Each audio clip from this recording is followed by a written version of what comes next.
કેવું લાગ્યું? હા, ખરેખર દિલથી કેવું લાગ્યું તમને?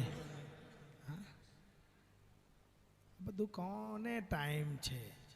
ઉઠ્યા નહીં, ચા માંગતો હોય, ભાખરી માંગતા હોય, ટિફિન બનાવવાનું હોય, બધું હોય કરવાનું. કલાક વહેલા ઉઠો ને.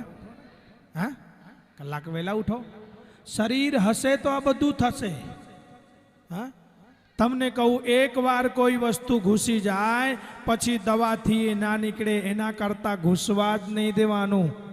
આ ચોર છે, રોગ ચોર કહેવાય. એકવાર શરીરમાં ઘૂસી જાય તો ગમે એટલા પોલીસવાળા દંડા મારે તોય નીકળતા નથી. સહન કરે, દંડા ખાય, સહન કરે, પણ નીકળે નહીં. એટલે પહેલાથી એવું કરવાનું, પણ આપણે કરતા જ નથી. પહેલા ખાઈને